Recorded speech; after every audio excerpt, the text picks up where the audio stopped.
Cricket से जुड़ी हर खबर जानने के लिए सब्सक्राइब करें उर्दू क्रिकेट क्लब चैनल को और प्रेस करें इस बेल आइकन को ताकि आप देखें हमारे वीडियो सबसे पहले।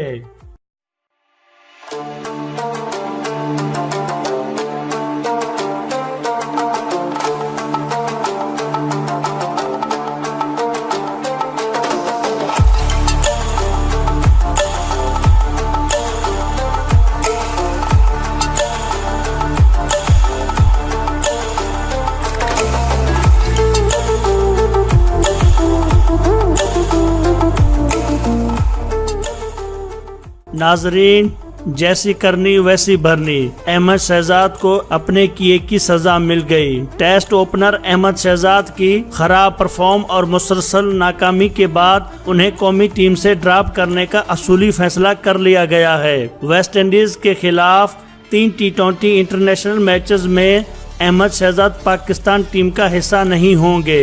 सिलेक्शन कमेटी ने हेड कोच मिकी आर्थर के साथ मिलकर जो 14 रुकनी टीम तश्कील दी है उसके मुताबिक दाएं हाथ के बैट्समैन टीम का हिस्सा नहीं होंगे। कौमी सिलेक्शन कमेटी ने कोच मिकी आर्थर को तजवीज दी है कि वो ऑलराउंडर आमिर यामीन और मोहम्मद नवाज को मौके दे ताकि इनमें मौजूद टैलेंट का अंदाजा हो सके। अहमद शहजाद हालिया मैचों में बैटिंग सलाहियतों का मुजाहरा करने में नाकाम रहे हैं, जिसकी वजह से उन्हें लाहौर में श्रीलंका के खिलाफ T20 मैच से ड्रॉप किया गया था।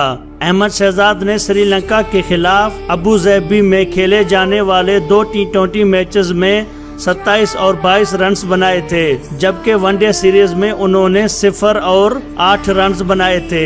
25 साला अहमद शहजाद ने पाकिस्तान की जानिब से 3 मैचों फॉर्मेट में सेंचुरियां बनाए हैं। अहमद शहजाद ने लाहौर में खेले जाने वाले वर्ल्ड 11 के खिलाफ आखिरी T20 मैच में 49 रन स्कोर किए थे। पाकिस्तान के जानिब से 13 टेस्ट, 81 वनडे इंटरनेशनल और 13 T20 इंटरनेशनल मैच खेले हैं और 53 T20 इंटरनेशनल मैच खेलने वाले अहमद शहजाद को पाकिस्तान सुपर लीग की टीम कोयटा ग्लैडिएटर्स ने भी रिलीज किया था और उनके पास इस वक्त कोई फ्रेंचाइज नहीं है। ताहम वो पुरुम्मीद हैं कि 12 नवंबर को लाहौर में होने वाले ड्राफ्ट में उनकी खिदमात कोई फ्रेंचाइज लेगी। नाजरीन, अगर आपको ये वीडियो पसंद आई तो इस वीडियो को लाइक जरूर करें, शेयर जरूर करें और इस तरह की और वीडियोस हासिल करने के लिए आप हमारे चैनल उर्दू क्रिकेट क्लब को लाजमी सब्सक्राइब करें। वीडियो देखने का बहुत शुक्रिया।